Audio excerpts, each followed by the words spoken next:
yang istimewa ini, kita berkumpul di tempat yang mulia ini. Kita masih ada di Ayyamut Tasyriq, hari-hari tasyrik, yang mana di dalam hadis yang diriwayatkan oleh Imam Ahmad bin Hanbal, Nabi Shallallahu Alaihi Wasallam pernah bersabda, kata Nabi, Yaumun Nahar wa Ayyamut Tasyriq iduna ahlal Islam. Hari Nahar tanggal 10 Dzulhijjah, lebaran Idul Adha kemarin, dan juga hari tasyrik yakni 11, 12, 13, jadi sampai besok insyaallah itu iduna ahlul Islam, adalah hari raya kami, kata Nabi Shallallahu Alaihi Wasallam, orang Islam. Wahiyya ayyamu aklin wa surbin. Hari tasyrik ini adalah hari makan-makan, hari minum maksudnya bukan minum yang haram-haram, minum yang halal. Maksudnya ya kita makan-makan, banyak makan-makan, disunahkan. Ya bukan berarti makan dengan porsi banyak, bukan. Tapi maksudnya kumpul-kumpul, makan-makan, wa dzikrillahi ta'ala. Dan juga hari-hari berzikir kepada Allah Subhanahu wa ta'ala. Jadi digabungkan, selain mungkin kita bakar-bakar sate, ya sebagian ada yang masak ini, masak itu dari bagian daging kurban, makan-makan. Memang sunnahnya seperti itu. Dan termasuk yang kurban kemarin, daging kurbannya sendiri bagi yang ngambil, walaupun kan tidak boleh lebih dari sepertiga, itu disunahkan untuk dimakan. Nabi Shallallahu Alaihi Wasallam bersabda, "Idza dhaha ahadukum falyakul min udhiyatihi." Kata Nabi, barang siapa yang berkurban, maka hendaklah dia makan daripada daging hewan kurbannya. Kalau bukan kurban wajib atau kurban nazar. Ala kulli hal, hari makan-makan, hari minum, hari kumpul-kumpul keluarga senang, tapi dan juga hari-hari berzikir kepada Allah Subhanahu wa ta'ala. Di antara zikirnya yaitu adalah membaca takbir setiap selesai sholat. Sebagaimana kita tadi, walaupun kita pas sholatnya nggak ke masjid, tapi kalau bisa sholatnya ke masjid ya. Tapi misalnya zuhur pas lagi nggak bisa ke masjid, walaupun di rumah, jangan lupa ini, sangat ditekankan sekali, habis salam kita baca takbir. Sampai kapan? Wah, ini banyak pendapat beda-beda. Ya, saya ambil pendapat yang sampai hari tasyrik terakhir, besok berarti ya. Hari Senin, waktu habis sholat asar. Ya, sholat asar besok, takbir, maghribnya sudah, tidak lagi. Ya, tapi ini jangan ditinggalkan. Kemudian, di hari-hari ini, Yaumun Nahar maupun Ayyamut Tasyrik, itu kita secara tidak langsung ditekankan untuk mengenang terus, untuk meneladani Nabiullah Ibrahim alaihissalam. Ya. Allah Subhanahu wa ta'ala berfirman di surat Al-Mumtahanah ayat 4, Allah berfirman, qad kanat lakum uswatun hasanah fi Ibrahim walladzina ma'ah. Kata Allah, telah nyata bagi kalian, hai umatnya Nabi Muhammad sallallahu alaihi wasallam, uswatun hasanah, suri tauladan yang layak dicontoh, fi Ibrahim, yang ada pada diri pribadi Nabi Ibrahim, walladzina ma'ah, dan orang-orang yang bersama Nabi Ibrahim. Idh qalu liqaumihim, ketika Nabi Ibrahim dan para pengikutnya Nabi Ibrahim mengatakan kepada kaum mereka, inna bura'um minkum wa mimma ta'buduna min dunillah kafarna bikum wa bada bainana wa bainakumul adawatu wal baghdha abadan hatta tu'minu billahi wahdah. Kata Allah, Nabi Ibrahim dan yang mengikutinya itu layak dan harus kalian contoh secara umum. Khususnya ketika Nabi Ibrahim dan para pengikutnya mengatakan kepada kaum orang-orang kafir pada waktu itu, apa? Yaitu Nabi Ibrahim mengatakan, inna bura'u minkum. Sesungguhnya kami berlepas diri dari kalian. Ya, kafarna bikum. Kata Nabi Ibrahim, kita ingkar kepada kalian wa mimma ta'buduna min dunillah, dan perbuatan kalian dalam menyembah kepada selain Allah. Lihat, tidak ridho dengan kekufuran. Ini zaman sekarang ini penyakit. Toleransi kebablas. Toleransi itu bagus. Menghargai orang dengan agama lain, tidak dipaksa masuk agama kita, bagus. Tidak mengganggu orang agama lain ketika sedang beribadah, itu memang sudah selayaknya begitu. Kalau ada yang naudzubillah min dzalik datang ke tempat ibadah orang agama lain terus dipecah kacanya, apalagi dibom menyakiti, itu tidak benar, tidak sesuai ajaran Islam. Akan tetapi kalau kemudian datang ke sana bawa tumpeng juga tidak benar. Ini demi menjaga toleransi, itu bukan toleransi, toleransi namanya. Kita itu harus nyontoh Nabi Ibrahim di ayat ini tadi. Nabi Ibrahim itu sama Allah kita disuruh nyontoh ketika Nabi Ibrahim mengatakan, kita ingkar kepada kalian. Wa mimma ta'buduna min dunillah. Dan apa yang kalian lakukan, yang kalian sembah daripada selain Allah. Allah nggak mau ngakui, nggak ridho, karena ar-ridho bil kufri kufrun, ridho dengan kekafiran bisa menyebabkan kekufuran. Bukan malah ikut. Nah ini kayak heran juga kadang-kadang, mudah-mudahan nggak ada yang kena virus-virus begitu di sini. Nanti orang ibadah agama lain, ini orang Islam ikut-ikutan, ikut hadir. Boleh nggak ikut hadir? Ikut hadir di dalam situ. Masuk ke tempat ibadah agama lain itu kan makruh, tidak sampai haram. Itu makruh kalau pas kosong nggak ada acara, sampai moro-moro masuk ke dalam situ pas lagi kosong itu makruh. Tapi kalau pas lagi ada pemujaan, penyembahan kepada selain Allah sampai di situ haram bil ijma. Ya, apa kata Allah Subhanahu wa taala dalam Al-Qur'an, wa qad nazzala 'alaikum fil kitab an idza sami'tum ayatillah yukfaru biha wa yustahza'u biha fala taq'udu ma'hum hatta yakhudhu fi haditsin ghairi innakum idzan mithluhum innallaha jami'ul munafiqina wal kafirina fi jahannama jami'a. Enggak main-main ayat Quran. Kata Allah, dan telah diterangkan dalam kitab an idza sami'tum, kalau kalian lagi mendengar ayatillah yukfaru biha, ayat-ayat Allah sedang dikufuri. Kita meyakini Allah itu ahad, kan gitu kan ya. Terus ada orang meyakini Allah tidak ahad. Kita meyakini Allah itu lam yalid walam yulad, Allah tidak mungkin punya anak. Kemudian ada orang menyembah-nyembah manusia, disembah sebagai anaknya Allah. Mereka lagi mengkufuri, kok kalian duduk di situ, hadir di situ?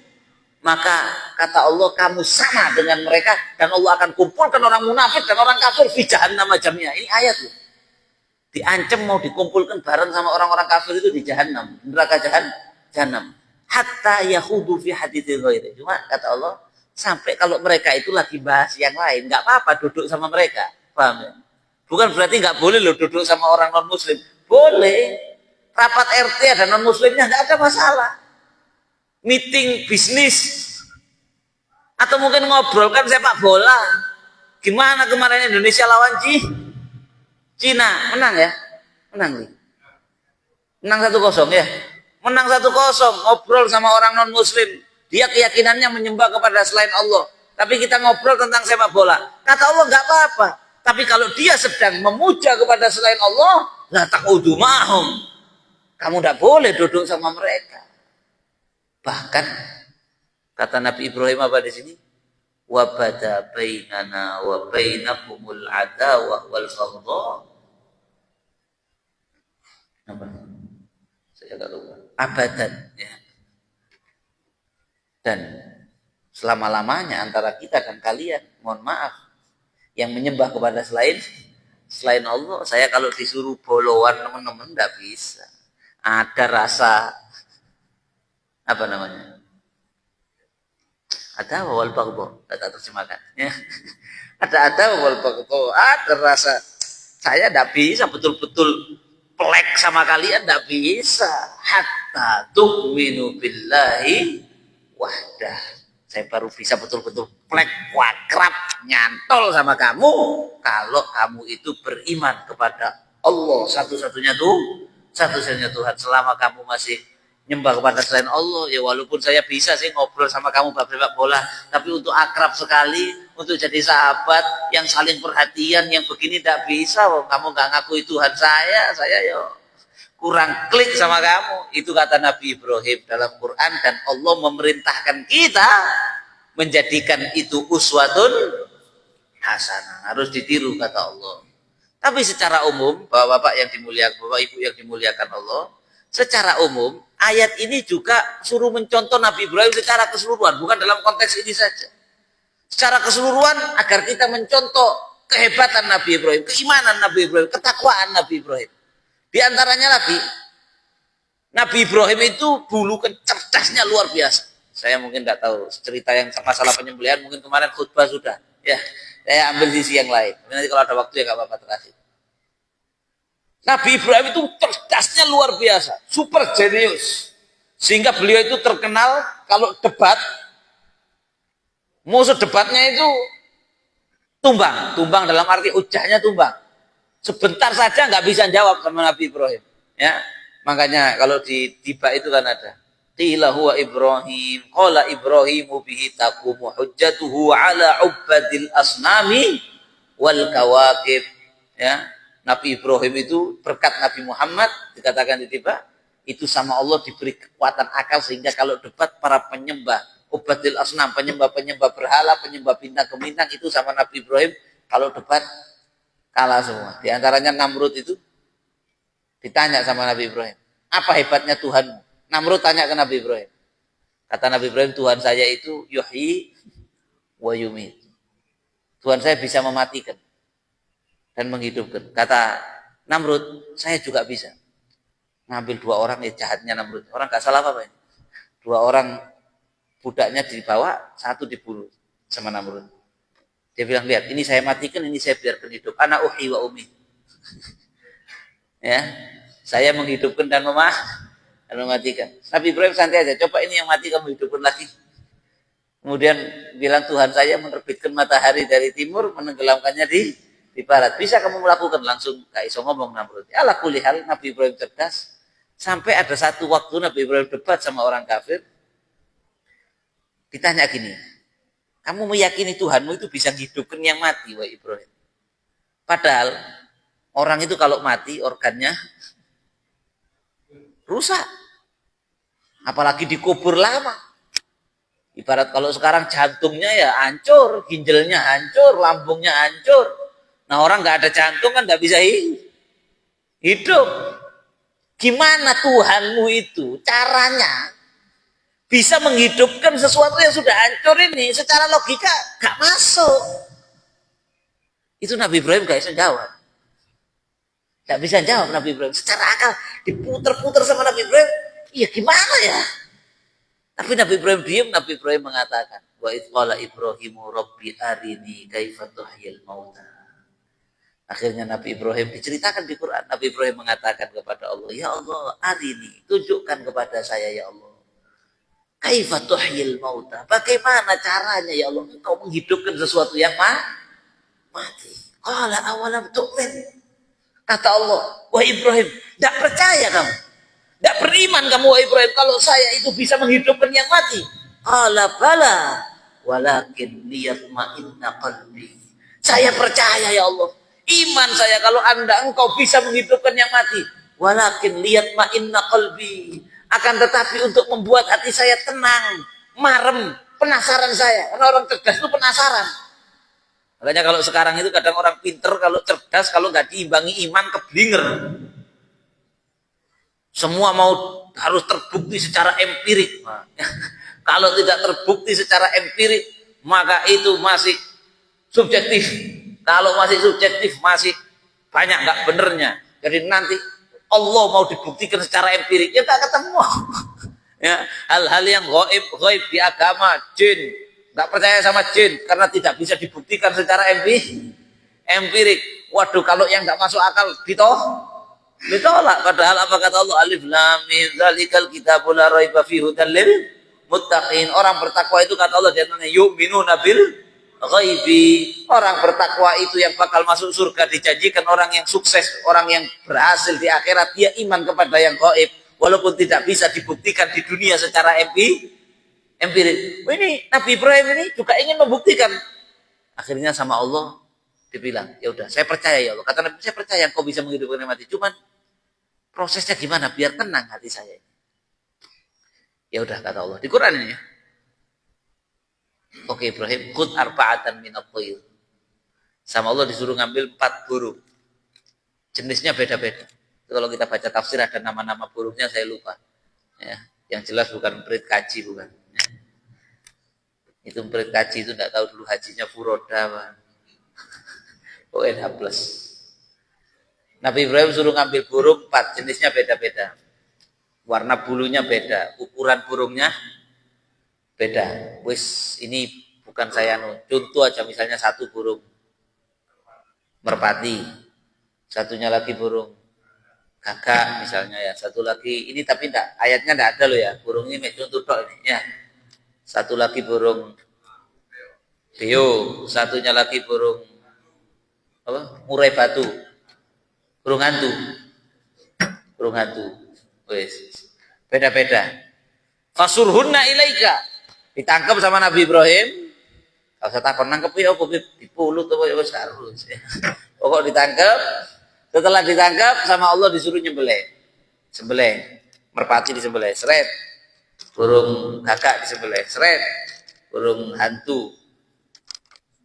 Burung hantu nih bukan hantu subuhan, bukan burung hantu. Hewan juga ya. Burung hantu disembelih. Sing terakhir mah burung apa mah? Beo. Bisa ngomong ya. Disembelih. Sudah disembelih sama Allah disuruh motong kecil-kecil. Burung ini tadi dipotong kecil-kecil. Sudah dipotong kecil-kecil disuruh dicampur. Jublek. Ketika dicampur, sudah dicampur, udah kecampur ini gagak, doro, burung beo udah kecampur. Dalam riwayat saya pernah baca di tafsir disuruh ngaluskan, mungkin dideplok gitu mungkin. Ya. Halus jadi kayak wis adonan wis campur wis. Secara logika bisa enggak hidup balik kembali? Sama seperti yang di akalnya Nabi Ibrahim, orang sudah dikubur, sudah organnya rusak, bahkan tinggal tulangnya dok. Gimana mau hidup lagi? Sama Allah dipuaskan itu akalnya Nabi Ibrahim. Hancur, sudah hancur, sekarang bagi 4, dibagi 4 lagi. Adonannya ini tadi bagi 4, 1, 2, 3, 4. Begitu sudah terbagi 4, kata Allah sumajal ala kulli jabalin minhunna juz'an. Taruh di 4 bukit. Ada 4 bukit berbeda. Satu di bukit sana, satu di bukit sini, satu di bukit sini, satu di bukit sini. Sudah? Sumaj'uhunna ya'ti naka saya. Kemudian Nabi Ibrahim suruh dipanggil 4 burung itu atas izin Allah. Enggak pakai proses. Enggak pakai loading. Paham? Bayangan kita kan bakal diurai kembali mana ini punyanya beo mana, punyanya gagak mana. Oh itu ngurainya tuh aja kita mungkin kesulitan kan gitu. Ya. Akan tetapi baru ditaruh Nabi Ibrahim duduk, Nabi Ibrahim ke satu tempat yang bisa melihat 4 bukit itu sama Nabi Ibrahim dipanggil terbang semua ke depan Nabi Ibrahim. Wutuh seakan-akan belum disembelih hidup lagi. Ketika itu Nabi Ibrahim taslim, itu namanya taslim. Langsung ya Allah, sesungguhnya kekuasaanmu maha luar biasa. Ternyata nggak ada apa-apanya akalnya manusia. Nah, ini ya. Ketika sudah melihat Nabi begitu menjadi semakin kuat keimanan Nabi Allah Ibrahim. Ini harus kita contoh. Maka beliau baru sadar, ternyata akal kita ini sangat terbatas. Makanya Allah berfirman dalam Al-Quran, wa ma utitum minal ilmi illa qalila. Hai manusia, kamu itu dikasih ilmu sama Allah, pengetahuan itu cuma sedikit. Yang kamu tidak tahu banyak. Bagaimana Nabi Allah Musa alaihissalam dengan Sayyidina Khidir itu waktu naik di atas perahu di surat Al-Kahfi itu ada satu riwayat di tafsirnya. Waktu itu ada burung terbang. Ceritanya kok burung terus sih. Ada burung terbang ngambil air di laut sedikit. Kata Sayyidina Khidir, wahai Musa, ilmu saya dan ilmu kamu kalau digabung itu seperti air yang barusan diambil sama burung ini. Sedangkan ilmunya Allah yang kita tidak tahu seluas lautan ini semuanya. Jadi berapa persen itu cuma 0,0000. Itu Nabi Musa loh. Lek Cak Musa rek sawo jajar ya. Lebih sedikit lagi, Masya Allah. Akhirnya Nabi Ibrahim tunduk dan sadar bahwasanya kekuasaan Allah itu jauh melampaui batas akal kita. akalin Nabi Ibrahim loh yang begitu cerdas. Makanya jangan menuhankan logika. Islam itu nggak anti dengan logika. Logika ini bisa membantu kita semakin yakin dengan Islam. Tapi bukan berarti yang nggak masuk akal itu kita tolak dan kita nggak beriman. Logika ini membantu. Orang itu kalau cerdas sebenarnya dia membantu untuk beriman. Quran itu ngasih kok pembuktian logika. Iya nggak? Quran itu ngasih pembuktian logika bahwa ini kebenaran dikasih sama Allah. Kalau saya terangkan panjang. Setelah itu sudah kamu taslim, tunduk kayak Nabi Ibrahim. Oh iya ini benar dari Allah. Ya udah. Kalau sudah yakin masuk akal gak masuk akal yang dari Quran ya kita terima. Karena itu benar, hanya akal kita nggak mampu mencerna. Akal kita nggak mampu mencerna. Makanya Sayyidina Abu Bakar As-Siddiq waktu mempercayai Nabi Isra Mi'raj kan sama orang kafir Quraisy diginikan, ya Abu Bakar, kamu itu kan orang cerdas. Kamu percaya Muhammad kemarin malam ke Baitul Maqdis dan sekarang wal'an baina dhahranaina. Sekarang sudah di sini lagi. Apa kata Sayyidina Abu Bakar? Jangankan itu, kalau lebih jauh, saya yakin Nabi Muhammad ini dapat kabar dari langit pagi dan sore. Terus Sayyidina Abu Bakar ngangkat tangannya dalam riwayat doa, Allahumma rzuqni i'tiqadal juhal. Ya Allah, jadikan saya kalau dalam meyakini Rasulullah kayak yakinnya orang bodoh, enggak kakean takon. Paham? Bukan berarti bodoh, karena sudah tahu secara yakin ini Rasul ini utusan Allah, apa yang disampaikan ya Allah, jadikan saya yakin langsung tunduk, enggak pakai tak timbang. Mohon maaf, orang kalau jahil itu kan iya. Jadi kan saya dalam menaati Rasulullah itu kata Sayyidina Abu Bakar seperti keyakinannya orang yang jahil tadi. Mudah-mudahan kita bisa begitu. Karena zaman sekarang ini Ustadz ya Allah, kalau kita lihat di khususnya generasi muda mempertanyakan semuanya. Isra Mi'raj dipertanyakan, diingkari, ini dibilang ini bahkan waktu sholat itu apa gunanya?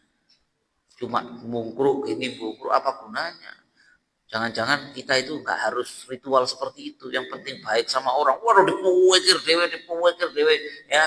Bahkan waduh nanti logikanya dituhankan, akhirnya dia tersesat dari jalan kebenaran dan dia bingung dengan otaknya sendiri. Kadang-kadang tanya, Allah itu modelnya gimana? Otak kurang kerjaan. Memikir utangnya sih durung beres, memikir zati Allah. Ya, lebih bisa memikirkan tentang Allah, memikirkan zatnya Allah itu tidak bagus. Memikirkan kekuasaan Allah, ciptaan Allah itu bagus. Tapi kalau sampai memikirkan Allah itu modelnya gimana ya, apa duduk, apa ada tangannya, itu sudah mulai gejala psikologis, itu gendeng. Bahkan nanti ada orang mikir gini, man khalaqallah. Siapa yang menciptakan Allah itu sudah tidak beres. Lawang Allah itu huwal awwalu wal akhir, Allah awal kok, siapa yang menciptakan? Allah itu khaliqu kulli syai, Allah yang menciptakan segala sesuatu. Wis kalau sudah akal mulai mikirin pelihara yang aneh-aneh, sudah akal kita ini terbatas. Ojo disembah teman-teman dikasih akal, alhamdulillah kita gunakan seperlunya dan ngikuti contoh Nabi Ibrahim itu. Ketika sudah terbukti seperti itu, taslim. Sampai setelah itu Nabi Ibrahim, nah ini itu kalau diperintah apa sama Allah terus nggak pakai ditimbang sama akal. Ya, sampai kita tahu lah, kalau kita ceritakan sedikit. Ketika diperintah masalah Nabi Ismail gimana? Ya kalau Nabi Ibrahim mikir pakai akal, gimana ini anak disembelih, gimana anak dibawa ke tanah kosong. Itu kan padahal Nabi Ibrahim itu pengen punya anak Nabi Ismail itu dalam satu riwayat 40 tahun doanya. Robbi habli minas solihin yang diceritakan di Quran, ya Allah kasih saya anak soleh. Itu fi riwayah Nabi Ibrahim itu doa itu 40 tahun tanpa henti setiap hari. Pingin duwe anak. Ini kita bersyukur diberi anak sama Allah Subhanahu wa taala. Mudah-mudahan anak-anak kita, khususnya anak saya ngantuk ini, akan jadi anak soleh, akan jadi alim insyaallah yang membanggakan Nabi sallallahu alaihi wasallam.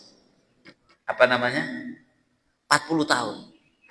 Setelah 40 tahun, fabasyarnahu bihulamin halim. Quran. Akhirnya kami kasih dengan seorang anak yang halim, bahwa Nabiullah Ismail alal asah. Qila Ishak, tapi yang aswah Nabi Ismail.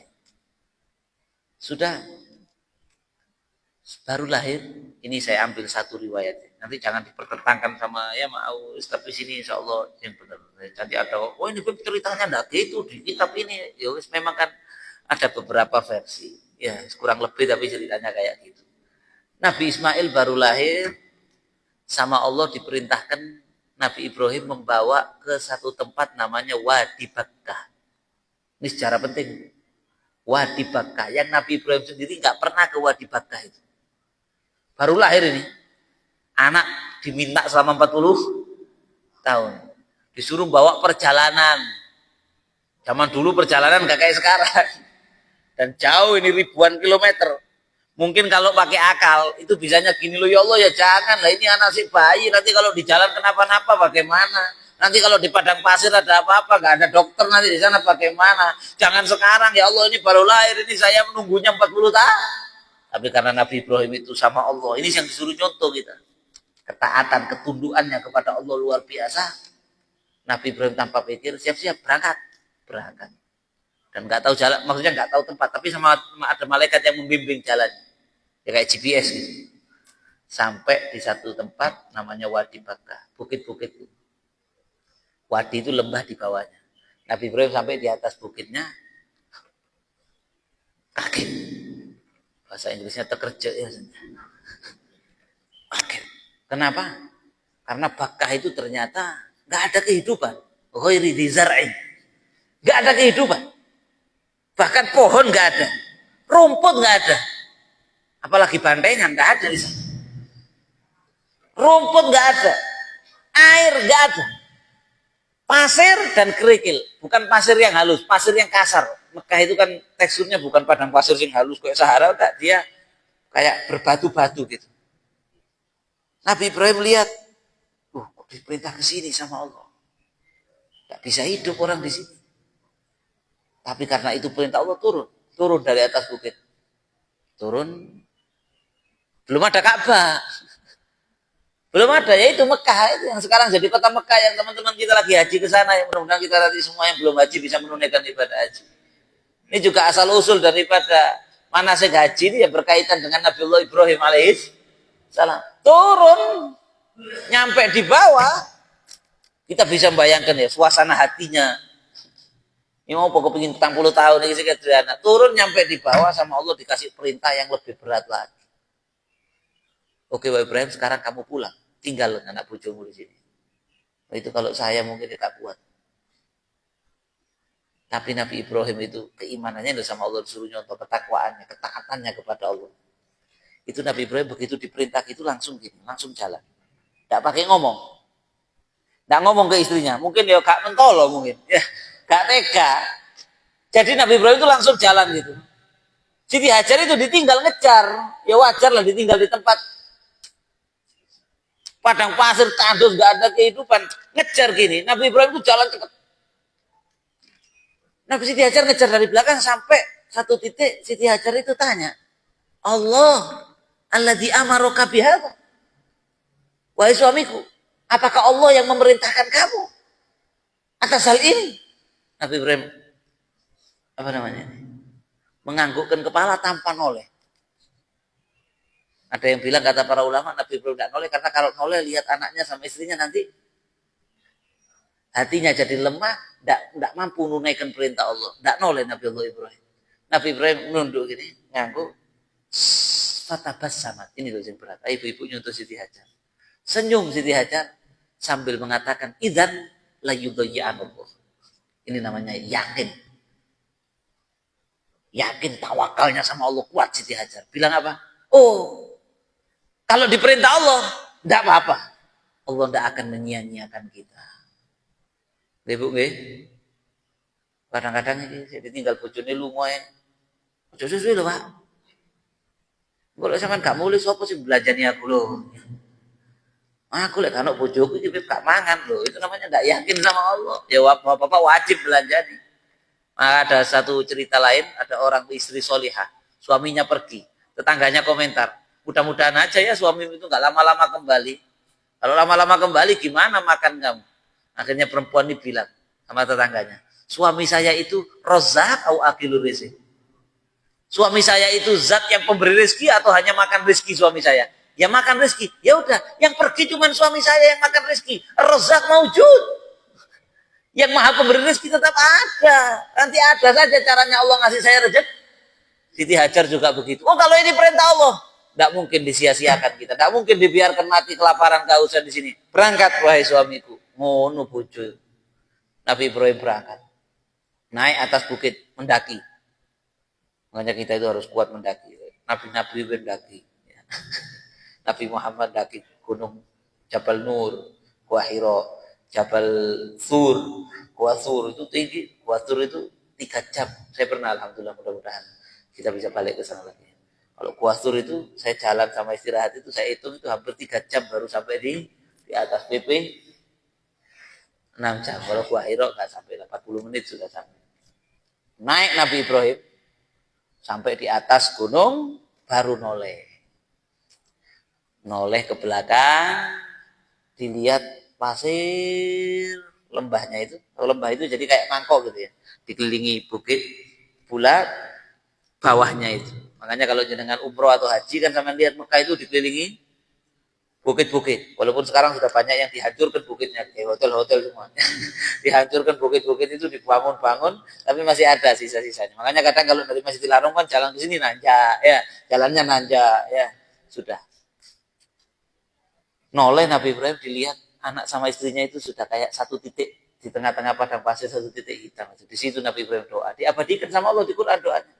Rabbana inni askantu min dzurriyyati biwadin ghairi dzi zar'in 'inda baitikal muharram Rabbana liyuqimus shalah faj'al afidatan minan nas tahwi ilaihim warzuqhum minas samarat la'allahum yashkurun. Kata Allah, kata Nabi Ibrahim, Allah menceritakan, Rabbana, Nabi Ibrahim doa, ya Allah, tawakal ya tawakal, tapi tetap berdoa. Ini contoh yang perlu kita contoh. Tawakal, yakin sama Allah, tetap minta. Rabbana, wahai Tuhan kami, ini askantu min dzurriyyati. Saya tinggalkan ya Allah calon keturunanku yang saya arep-arep sudah 40 tahun, yang saya doa kepadamu 40 tahun, sekarang saya tinggal biwadin ghairi dzi zar'in, di satu tempat lembah yang tidak ada kehidupan, nggak ada pohon, nggak ada tumbuhan. Inda baitikal muharram, di tempat yang kau janjikan bakal jadi rumahmu yang mulia dan suci. Makanya dibilang Masjidil Haram, makanya dibilang tanah haram. Rabbana liyuqimus shalah. Ya Allah, agar mereka semua nanti melakukan sholat, yakni dan keturunannya dan umat setelahnya. Sekarang tempat itu nggak pernah berhenti orang ibadah. Gak pernah berhenti orang sholat 24 jam di tempat itu. Yang dulu gak ada orangnya kosong. Berkat Nabi Ismail sama Siti Hajar ditinggal di situ. Sampai sekarang kalau kita nyetel itu Masjidil Haram live, 24 jam orang tawaf gak berhenti. Orang sholat gak ada yang berhenti. Gak pernah satu detik pun gak ada orang sholat, gak ada. Ya kecuali di waktu haramnya sholat. Di waktu haramnya sholat, orang sholat, ibadah, tawaf gak berhenti. Rabbana liyuqimus sholat, ibadah ijabah sama Allah. Agar mereka ya Allah menunaikan sholat. Tapi ya Allah faj'al afidatan minan nas. Doa juga ya Allah, jadikanlah ya Allah ada orang-orang yang hatinya itu tahwi ilaihim, datang ke sini baik sama anak istri saya, sehingga menjadi sebab farzuqhum minas samarat, menjadi sebab mereka dapat rezeki daripada buah-buahan makanan yang cukup. Bukan apa ya Allah, la'allahum yashkurun, agar anak istri saya ini jadi orang yang bersyukur. Ditinggal itu kalau saya mungkin ya iso muta-muta barang, kepikiran yo opo anak bojoku kan begitu. Yo opo lek kepanasan tempat berteduh aja enggak ada air, enggak ada. Terus secara logika mati. Tapi Nabi Ibrahim yakin dong, logikanya wis sama Allah diginikan dengan peristiwa burung 4 tadi. Maka pergi Nabi Ibrahim. Singkat cerita Siti Hajar mulai haus, panas. Haus, kok haus di minum itu. Panas, haus sampai menyusui bayi. Sampai karena dehidrasi, air susunya tidak keluar. Tambah sedikit nggak keluar. Begitu air susunya nggak keluar, panik. Mikir ibu itu kan kadang keselamatan anak nomor 1. Dirinya sendiri lemes, nggak dipikir. Yang dipikirkan ini gimana bayi ini, Nabi Ismail ini. Kalau nggak minum susu bagaimana? Panik Siti Hajar. Nyari air, muter-muter di situ. Kekuatannya perempuan, muter-muter ada tempat agak tinggi, bukit. Naik, bukit namanya Bukit Sofa. Naik di Bukit Sofa. Lihat ke arah sana, seakan-akan ada air. Fata Morgana, karena padang pasir itu kalau kena matahari, ada Fata Morgana dia. Ya, seakan-akan ada air gitu. Kayak pantulannya cahayanya air, padahal nggak ada. Siti Hajar namanya orang panik. jalan cepat sambil ada larinya ke sana. Bukit Marwah. Bingung lagi sampai 7 Sofa Marwah, Sofa. Pokoknya ini 1, 2, 3, 4, 5, 6, 7. Makanya kita sa'i. Umroh nggak boleh kalau nggak sa'i. Haji termasuk rukun sa'i nggak sah. Rukunnya umroh, rukunnya haji kalau nggak sa'i nggak sah. Itu sebenarnya bukan kenapa sih Beb melayu-melayu deh gini Beb lampu hijau lari. Kenapa sih? Loh, itu bukan hanya lari-lari kosong. Sambil mikir ke opo perjuangannya Siti Hajar dulu di dalam menunaikan perintahnya Allah. Saya cuman diperintah sembahyang 5 waktu ya kadang-kadang si aras-arasin. Pengajian sudah di geringgingan saya ini ya. Bagaimana mereka dulu diperintah sama Allah begitu luar biasa perjuangan bisa dikerjakan. Sudah. Singkat cerita kita tahu ceritanya sampailah Nabi Ismail ditaruh di tanah kemudian kakinya menggeser pasir keluar air. Itu nggak masuk akal. Tanah di Mekah itu sama pacul gak jeglong. Pacul dari Malang ini sama bawa sana. Coba sama kalau haji bawa pacul. Ya. Terus tanah di Mekah itu paculan. Enggak iyo galian kayak kuburan satu orang itu. Insya Allah rongulan turun tadi. Terus di sana kalau gali bagaimana? Itu di apa yang lincing pucuknya itu apa namanya? Apa?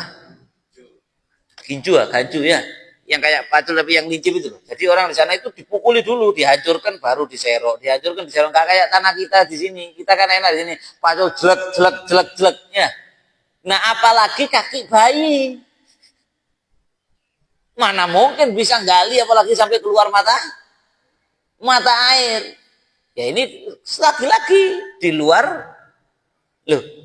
Sampai sekarang keluar air Zam-Zam dari kakinya Nabi Ismail tadi keluar air Zam-Zam. Sampai sekarang itu orang Jepang itu pusing. Ada orang Jepang buat tulisan tentang air. Dan dia bilang ada air gak masuk akal di dunia ini. Air Zam-Zam itu diteliti. Itu air terbaik. Padahal menurut teori akalnya manusia air terbaik itu harusnya di pegunungan hijau kayak di Indonesia sini atau di Gunung Fuji di Jepang. Itu harusnya air bagus di situ di padang pasir. Ini airnya nggak bagus harusnya. Tapi kok ada air di padang pasir di tempat yang seperti itu kualitasnya ngalahkan seluruh air di seluruh dunia. Jadi wong Jepang ini gak masuk akal. Ada yang neliti itu. Ini nggak masuk akal. Ya, singkat cerita air Zam-Zam keluar. Nah, nanti kalau ada jamaah haji pulang, sama dikasih air Zam-Zam, ojo ngersuro. Kadang, opo oleh Zam-Zam kok ada kayak tasbih lah. Ada kayak sejadah itu pun dijagalan. Sejadah ini kadang-kadang made in Cina. Wis gak usah bingung oleh-oleh tasbih dan lain kopiah. Yang penting itu malah oleh-oleh haji doa dan air Zam-Zam. Nabi bersabda, "Ma'u Zam-Zam lima syuribalahum." Air Zam-Zam itu adalah khairu bi'rin, sumur terbaik di dunia kata Rasulullah. Dan air Zam-Zam itu diminum untuk apa? Mustajab. Sampai niat minum untuk apapun, insya Allah kabul. Wis panjang kalau cerita, singkat cerita. Ada orang dari Yaman. Itu Yaman di Rasan. Ini fakta sejarahnya gitu. Ada orang dari Yaman namanya Qabilah Bani Jurhum. Yang sedang melakukan perjalanan lewat di dekatnya di atas bukit itu tadi. Lihat ada air di tengah lembah yang harusnya nggak ada air. Dari jauh, waduh aneh ini. Turun mereka. Begitu turun dilihat ada mata air nyembur, plus ada ibu sama anak. Kaget loh. Siapa kalian? Cerita. Air ini bagaimana? Anak saya yang geserkan kakinya di pasir keluar air. Oh ini ajaib, ini istimewa. Udah kita nggak usah pulang ke negara kita buat kampung di sini saja katanya orang-orang itu. Diijabah doanya Nabi Ibrahim. Paham ya? Ya Allah jadikan afidatan minan nas tahwi ilaihim. Maka mereka membuat kampung di situ. Jadi kalau kemarin ono rame, bener Beb Nabi Muhammad itu keturunan Yaman. Iya, ada benernya, ada tidaknya. Maksudnya gini, kalau Nabi Ismailnya tidak. Tapi nanti Nabi Ismail itu nikah sama Qabilah Bani Jurhum ini. Jadi kalau dari segi mbah-mbahnya dulu ibunya pernah ada yang Bani Jurhum ini asalnya dari Yaman, tapi Nabi Ismailnya tidak. Singkat cerita, Nabi Siti Hajar dibuatkan rumah, punya kehidupan yang layak dihormati, dianggap tuan pemilik negeri itu Siti Hajar oleh orang-orang Bani Jurhum ini tadi. Nabi Ibrahim setelah 8 tahun baru sama Allah boleh untuk diizinkan lihat tok. Nyampe Nabi Ibrahim di Mekah dengan semangat sampai di atas bukit itu, dilihat dari atas sudah ada rumah-rumah. Nabi Ibrahim bersyukur, ya Allah, alhamdulillah, engkau tidak menyia-nyiakan permintaan kami. Turun Nabi Ibrahim, begitu turun, tanya ke orang langsung tahu semua. Oh ini yang diceritakan oleh Siti Hajar ini batu disambut. Siti Hajar pun menyambut dengan senyum. Dilihat Nabi Ismail 8 tahun. Ya kayak anak saya ini lebih besar sedikit. Ya anak saya ini 6 lebih. 8 tahun. Nabi Ismail ini anakmu. Nabi Ibrahim mau turun dari onta. Ada riwayat ini. Dapat perintah lagi dari Allah, Ibrahim. Tidak boleh turun. Siti Hajar. Akhirnya Nabi Ibrahim diam. Tidak mau turun dari onta. Diam gini. Cuma dilihat anak bujuni tekan dukur. Dari atas onta. Siti Hajar paham lagi, oh ini perintahnya Allah. Masuk Siti Hajar ngambil air, ngambil makanan. Kakinya Nabi Ibrahim dicuci di atas unta. Coba bojo zaman saiki. Nah dia kan Pak, kayak teko saiki kon. Bapak gak tanggung jawab.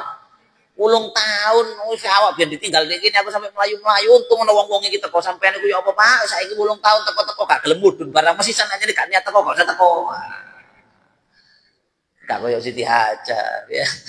Tidak seperti Siti Hajar. Siti Hajar dicuci kaki Nabi Ibrahim sambil sadar, oh ini memang sama Allah, sama Allah dikasih perintah begini, nurut. Pulang lagi Nabi Ibrahim 8 tahun berikutnya. 16 tahun berarti semenjak kelahiran Nabi, semenjak peristiwa ditinggal itu tadi. Nabi Ismail umur 8 tambah 8 berapa? 16 ya, 16 tahun. Sama Allah diizinkan turun, diizinkan tinggal di situ. Sewenang. Diperintah bangun Ka'bah. Diperintahkan membangun Ka'bah. Maka Nabi Ibrahim direwangi Nabi Ismail dan direwangi masyarakat Mekah yang aslinya Bani Jurhum dari Yaman itu tadi membangun Ka'bah. Waktu bangun Ka'bah itu Nabi Ibrahim itu lihat Nabi Ismail terus. Ya apa senang? Dilihat cekatan semangat, gak sing males-males, tidak scrolling HP, gak main Mobile Legend, anak waktu itu ya, gak tiktokan. Nabi Ismail itu cekatan, bantu Nabi Ibrahim ambilkan itu semangat, cekatan, sewanang. Wah, terus kangen anak ini jalur 40 tahun, gak ketemu 8 tahun, ketemu 8 tahun sebentar, kok nunggu ini setelah 16 tahun bisa deket ini putra saya, sewanang lihat. Makanya ayatnya apa? Falamma balagha ma'ahu sa'ya. Ay sa'yu fi bina'il Ka'bah. Falamma balagha ma'ahu sa'ya, ketika Nabi Ismail itu sampai umur bisa bantu ayahnya, Nabi Ibrahim baru senang sama Allah dites lagi. Mimpi menyembelih. Dan ru'yatul anbiya'i wahyu. Mimpinya Nabi itu wahyu. Nabi Ismail, Ibrahim paham betul itu. Saat itu tanya, ini mungkin kemarin pas khutbah sampai mendengarkan ya, sama anaknya, ya bunaya ini aro fil manami anni adbahuka fadur mata taro qala ya abati al matu marhatajuni satajiduni insyaallah minas sabirin. Ditanya sama ayahnya, wahai putraku, iya apa saya mimpi menyembelih apa? Oh perintah Allah ayah, mimpinya Anda perintah Allah. Ya udah kalau itu perintah Allah kerjakan saja, saya sabar. Coba arek enom zaman saya. Apa Pak? Sampai wis cilik gak ngopeni aku digedhekno ibu. Teko-teko kate mbeli aku. Lah kok enak, sampean kok sing wis tuwek, aku sing nom, masa depan masih panjang. Sampean sing tak beli kene wis cepetan wis. Ngono kalau anak sekarang. Gen Z. Nabi Ismail bilang apa? Ya udah, kita hambanya Allah. Apa yang disuruh sama Allah kerjakan. Kalau emang disuruh sama Allah nyembelih saya, enggak apa-apa, Pak. Saya bisa terima, sabar saya. Tanya ke Siti Hajar, jawabannya sama. Apalagi kalau itu perintahnya Allah, kerjakan. Singkat cerita dibawa ke satu tempat yang sekarang jadi tempatnya lempar jumroh. Kan kita ingat digoda setan, ya, digoda setan satu-satu. Dan yang saya mau sampaikan godaannya setan ke Nabi Ibrahim. Hati-hati kena godaan yang sama. Apa katanya setan? Ibrahim, kamu itu loh Khalilullah. Orang yang sangat dikasihi Allah. Kamu itu taat terus sama Allah. Mulai dulu kamu taat terus. Disuruh apa sama Allah dikerjakan. Kalau sekali ini aja nggak kamu kerjakan, gak lek kon dimurka ya Allah. Disepuro. Ojo dibelek. Kalau kan sekali ini toh, Allah tahu kalau kamu sudah nuruti banyak. Kalau satu ini kamu nggak kerjakan nggak apa-apa. Itu coba kita yang digoda gitu iso kena. Makanya kita gitu. Sekali-kali kak semua yang kak popo sampean pendino lak wis nang masjid. Sekali-kali. Zina sekali-kali, pokoknya kak sering sekali-kali. Dan hitung-hitung si akhir ibadah itu godaan sih. Ya itu homo yumanihim wa ma ya'iduhum syaitan illa ghurura. Setan memberi janji-janji palsu dan memberi amannya, Pak. Angan-angan kosong gak kalih berbrokot, tidak berbrokot tenan dilakoni.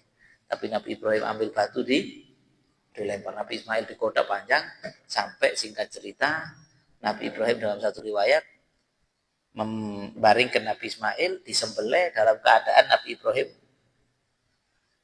ya kak mentolong delok menutup mata dingek. Ketika dingek Nabi Ibrahim terasa sudah terngek, paham maksudnya ya? Dan keluar darah. Lemes, baru Nabi Ibrahim lemes dengar takbir tadi dalam satu riwayat Allahu Akbar, Allahu Akbar, Allahu Akbar, la ilaha illallah, Allahu Akbar, Allahu Akbar, wal maha besar Allah, tidak ada Tuhan selain Allah, Allah maha besar, segala puji kepada Allah. Dan itu suara istri dan anaknya. Ketika dibuka matanya Nabi Ibrahim, ternyata yang disembelih adalah seekor domba yang datang dari surga. Dan dalam riwayat Nabi Ibrahim itu tidak sadar pergantiannya itu kapan, tidak sadar, paham kan? Yang dipegangnya Nabi Ismail waktu diginikan kapan ganti posisinya itu kapan, tidak sadar. Nah ini keajaiban dari Allah Subhanahu wa Ta'ala. Di situ juga terbukti setan kena prank dari Nabi Ibrahim. Coba aku nurut konman perkara karena saya nurut sama Allah, dikasih solusi sama Allah dari masalah ini peristiwa ini juga menggambarkan ayat penutup ini sudah. Wa may yattaqillah yaj'al lahu makhraja wa yarzuqhu min haitsu la yahtasib. Barang siapa yang bertakwa kepada Allah, nurut apa yang diperintah Allah, apapun masalah dikasih jalan keluar.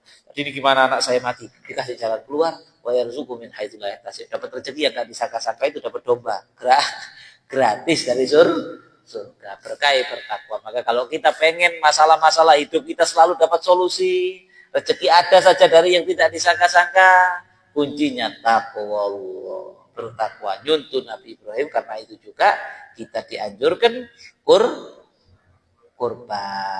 Ya, kalau Nabi Ibrahim rela mau ngorbankan putranya yang seperti itu, diharap-harapkan kayak gitu ceritanya, maksud tuh wedhus siji gak rela.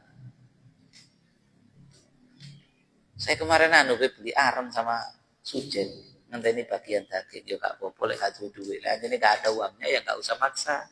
Insya Allah dengan niatnya dapat pahala yang sama kalau emang keterbatasan. Tapi kalau punya uang lebih-lebih gak kurban, roto-roto ya apa? Ya, roto ya apa? Penutup Nabi bersabda, man wajada sa'atan walam yudhi fala yaqrabanna musallana. Kata Nabi, barang siapa yang punya rezeki lebih, cukup buat kurban, celengannya akeh, kok gak mau kurban, kata Nabi, jangan deket-deket tempat sholat kami. Nabi gak senang. Tapi bila sampai ngomong saya itu setelah turun, masih bisa ini. Ini suatu mundur regane, ya. Bagi yang sampai kemarin gak kurban, pokoknya saya mampu masih bisa, ya sampai besok, ya sampai besok kalau bisa. Hari ini kemarin ini aku gak kurban, si ono duit ini sudah beli hari ini masih bisa, ya. Oleh apa, Beb? Satu hadis lagi, Nabi waktu nyembelih hewan kurban ditanya sama sahabat, ma hadhil adhahi ya Rasulullah, apa kurban? Nabi bilang, sunnah abikum Ibrahim, ini adalah sunnah daripada kakek kalian Nabi Ibrahim. Wa malana fiha ya Rasulullah, apa yang kita dapat?